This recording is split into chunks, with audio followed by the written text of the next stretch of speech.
மார்க்கெட்ல நெறைய health insurance companies இருக்கு. நான் ஒரு ஹெல்த் பாலிசி எடுக்கணும். ஆனா ஒரே குழப்பமா இருக்கு. எந்த கம்பெனி செலக்ட் பண்றதுன்னு தெரியலையா?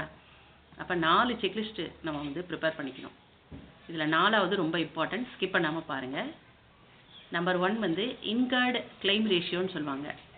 அப்படின்னா என்னன்னா, ஒரு இன்சூரன்ஸ் கம்பெனி 100 கோடி ரூபாய் பிரீமியம் மக்கள் கிட்ட இருந்து வசூல் பண்றாங்கன்னா, 85 கோடி ரூபாவை வந்து மக்களுக்கு கிளைமா கொடுத்துருக்கணும்.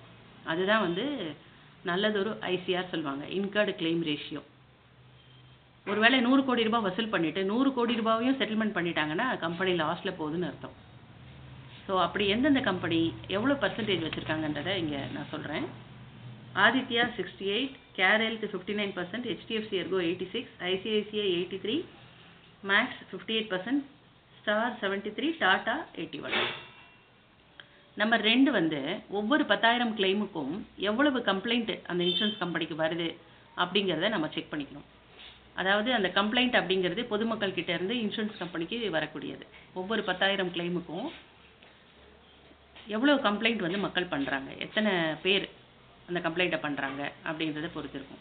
அந்த கம்ப்ளைண்ட் அப்படிங்கிறது சர்வீஸ் டிலே, ப்ரீமியம் அமௌண்ட் அதிகமாக இருக்குது, அதுக்கப்புறம் கிளைம் வந்து குயிக்காக செட்டில் ஆகலை அப்படிங்கிறது கூட இருக்கலாம்.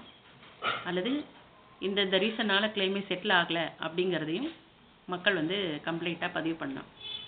இந்த டேட்டா எங்கே கிடைக்கும் அப்படின்னா, IRDAI எவ்ரி இயர் வந்து handbook on Indian insurance statistics அப்படிங்கிறதுல number of policies, number of claims இந்த மாதிரி டேட்டாஸ் எல்லாம் வெளியிடுறாங்க.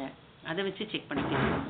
சில இன்சூரன்ஸ் கம்பெனிக்கு அந்த நம்பர்ஸ் வந்திருக்கு. அது என்னன்றதை நான் சொல்கிறேன். ஸ்டார் ஹெல்த் 46, கோட்டக் வந்து 17, பஜாஜ் வந்து 3, HDFC எர்கோ 9. ஸோ இந்த டேட்டா வந்து 2023 to 2024க்கான டேட்டா. 3வது கிளைம் செட்டில்மெண்ட் ரேஷியோன்னு சொல்லுவாங்க. இந்த கிளைம் செட்டில்மெண்ட் ரேஷியோனா என்ன அப்படின்னா, மக்களுக்கு வந்து நம்ம கிளைம் செட்டில் பண்ணுறாங்களே இன்சூரன்ஸ் கம்பெனி, அந்த ரேஷியோ வந்து மேக்ஸிமமாக 95% இருக்கணும். ஸோ அதுதான் வந்து ஒரு நல்ல இன்சூரன்ஸ் கம்பெனி அப்படின்னு அர்த்தம். அடுத்தது வந்து நெட்வொர்க் ஹாஸ்பிட்டல்ஸு. இப்போது நம்ம ஏரியாலே நிறைய ஹாஸ்பிட்டல்ஸ் இருக்கும், அதோட பிரான்ச்சஸும் நிறைய இருக்கும். இப்போ வந்து இம்மிடியேட்டாக கேஷ்லெஸ் கிளைம் வேணும் அப்படின்னா நம்ம இருக்க ஸ்டேட்டில், நம்ம இருக்க டிஸ்ட்ரிக்டில், நம்ம இருக்க ஏரியாவில், நம்ம இருக்க ஸ்ட்ரீட்டில் இந்த நம்பர் ஆஃப் ஹாஸ்பிட்டல்ஸ் வந்து அதிகமாக இருக்கக்கூடிய ஹாஸ்பிட்டல்ஸை வந்து நம்ம செலக்ட் பண்ணி போகும்போது நமக்கு கேஷ்லெஸ் கிளைம் வந்து சீக்கிரமாக கிடைக்கும். ஸோ இந்த செக்லிஸ்ட்டில் உள்ளது எல்லாத்தையும் நீங்கள் ஃபாலோ பண்ணுங்கள். பார்ட் 2 வரும், அதையும் பார்த்துக்கோங்க.